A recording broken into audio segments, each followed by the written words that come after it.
Mick Gordon is a genius. 3 Game Music Awards, 5 nominations and 70 million plays on Spotify for a one-of-a-kind game soundtrack. The Doom OST sound was unique when it came out. It was the heaviest thing on earth and it blew everything away when it dropped. And this came from a well-thought-out sound design. So today I would like to recreate this clever sound design process Mick Gordon used to understand how it works and how we can make it our own, to create our own sounds with it. So let's go.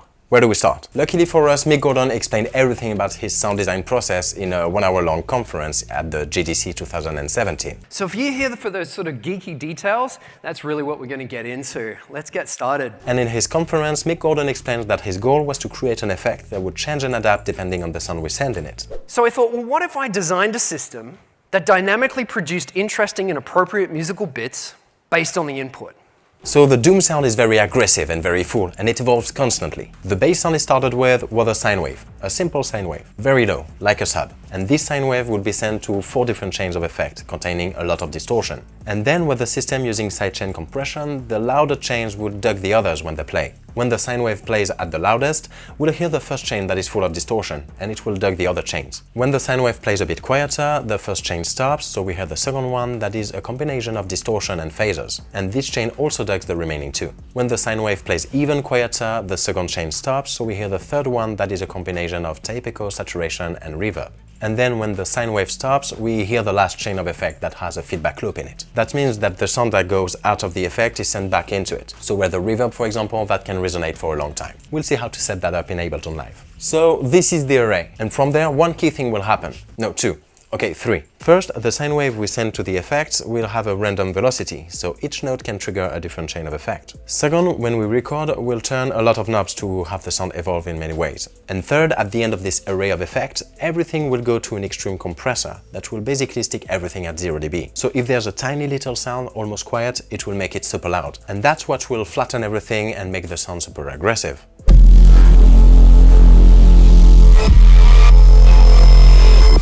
This is the first time I'm trying this, so we'll see if the theory meets the expectations. This is an experiment we'll do together. So if you want to follow along, the extreme compressor I'm going to use is the one created by Geoff Play's guitar, made specifically to recreate the Doom sound. You'll find the link in the description to download it. Also, to try and get a better mix, I will be testing a software called Sound ID Reference, made to calibrate headphones and speakers. So I will use it to calibrate my headphones. If you'd like to try it for yourself, I am doing a giveaway so you can win a free copy. More info at the end of the video. So, now that we know everything, it's time to make it, and the first thing we need is a sine wave to send to the effect. So the first thing we'll do is import an operator, and that's it, we have a sine wave. Oh yeah, and to make the velocity random, we'll add a velocity MIDI effect. Set the randomness to 100% and the out high and out low to about midway.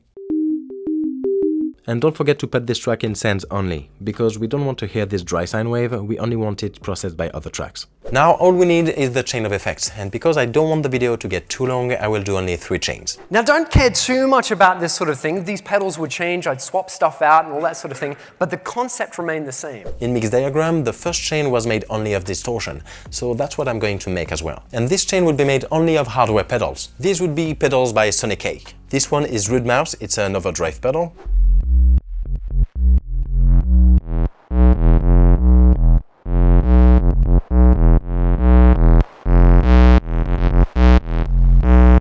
This one is the Blue Screamer, which is a harder distortion.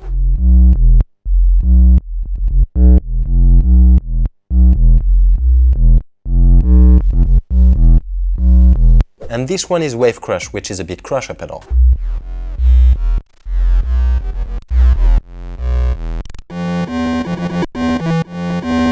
So we'll try to combine them to make the most aggressive distortion we can. So to use these pedals in Ableton, I'll create a new track for this chain, which will take the sound of the sine wave from the operator, and I'll put an external audio effect on it. So I can send the dry sound through an output of my sound card and retrieve the results with one of its inputs. In between, the sound will go through the pedals. It was a little bit more complicated to get this working with my SCARLETT 4i4, so if you have the same sound card, you'll find more details in the description. Also, because we'll use a lot of loud effects, it's always a good idea to use a limiter at the end of each chain to protect your gear. So let's see how it sounds and record a bit while turning all the knobs.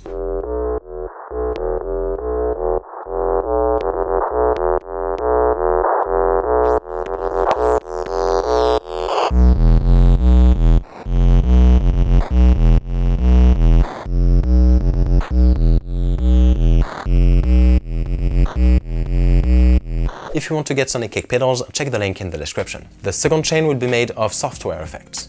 Now for the second chain, let's create a new track that will take the sound from the sine wave and add a limiter on it, just in case. First, we'll load several distortion effects. Any one that you have can work, it is more the principle that is important. The goal is to get a very distorted sound with different sources of distortion so we can modulate the sound with them. Here I'm using a decapitator, which is smooth but powerful.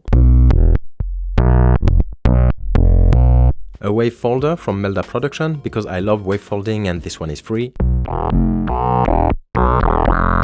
A wave shaper from Melda Production that is free as well. Then an amp and a pedal effect from Ableton.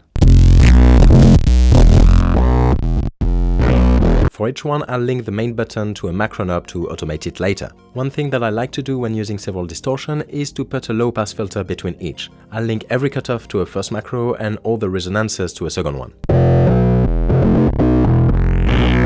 Then on Mick Gordon's second chain, there's supposed to be flanges, so let's add a couple of phaser flanges effect from Ableton and link some knobs to the macro knobs as well.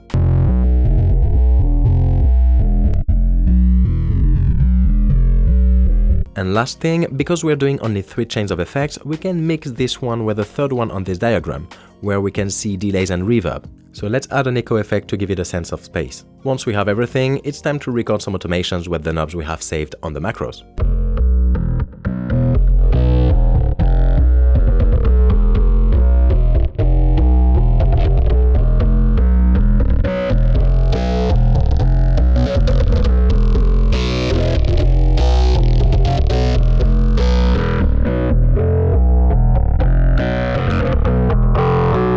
That's a lot of info already. Let's take a small break while I prepare a drum track to go with this. We know we'll need it at some point.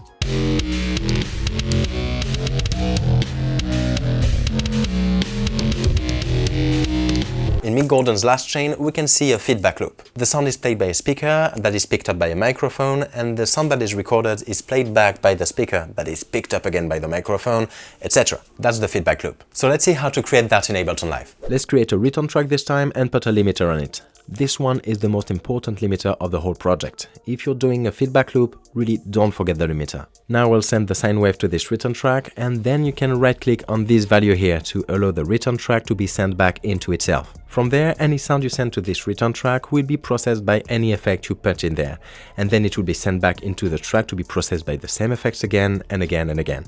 So this knob here can be seen as the amount of feedback we want. For convenience, we can create an audio track to take care of this particular chain. We'll just rename this to feedback and send the return track to that. Now in this chain, we can put some reverb with some saturations and other effects to color the sound. Here the goal is to get some interesting larcens. And as always, once it's done, we can record some automations.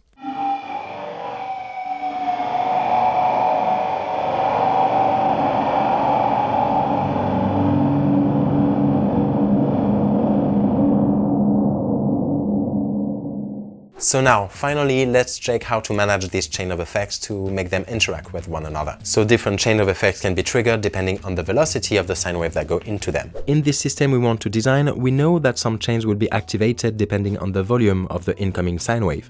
So this is something we can set up with gates. When the sine wave plays at minimum volume, only the feedback channel will play, so this one doesn't need any gate. Then when the sine wave gets louder, the second chain is introduced. So we can put a gate on this chain, use the sine wave as the sidechain input, and reduce the threshold so it shuts down the signal when the sine wave is too low.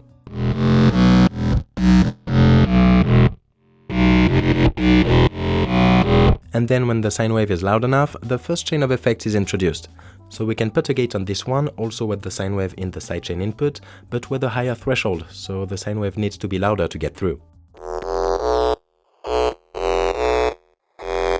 With this system, every channel is introduced with different levels of the sine wave, but right now they are all playing on top of each other. At maximum level, they are all playing at the same time, so we need to set up sidechain compression, so the lower chains get quieter when the louder chains come into play. So on the feedback channel, which plays at the quietest, we can put a compressor at the end of the chain and use the second chain of effect for the sidechain, so the feedback gets quieter when the second chain plays.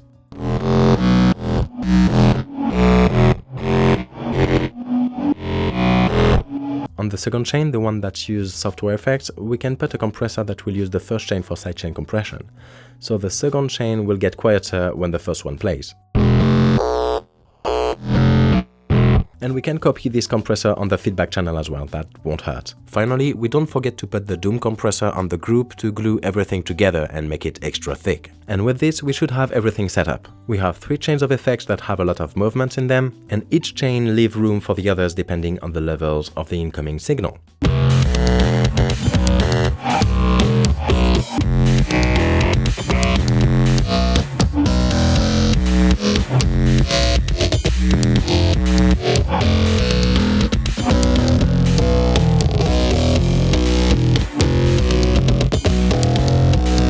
So this is how you can recreate Mick Gordon's Doom instrument. Don't hesitate to modify it a little to make it your own. You can change the effect of its chains, you can deactivate some gates if you want some chains to play together instead of one after the other, or you can deactivate the sidechain compression altogether. Experiment, this is the concept and this is the basis. Et maintenant le giveaway. Sound ID Reference is a software that is made to calibrate your headphones and speakers so you can hear a flat frequency response. This is super handy to do some mixing because with a flat frequency response you will hear the frequency better, so it's easier to mix them better. To set it up for headphones is very easy. You install it and you just have to select the model you have. You have a whole bunch reference in there already. They also have different presets to simulate different sound systems, so you can simulate a phone, different cars. It's pretty handy to test a mix. So if you want to try and win and try Sound ID Reference, head over to my Instagram, find the post about the giveaway, like it and comment it, and in about 3 weeks I will pick a winner at random. Also check the description, I've left a lot of links in there. In the meantime, thank you very much for watching, take care, and I'll see you next time.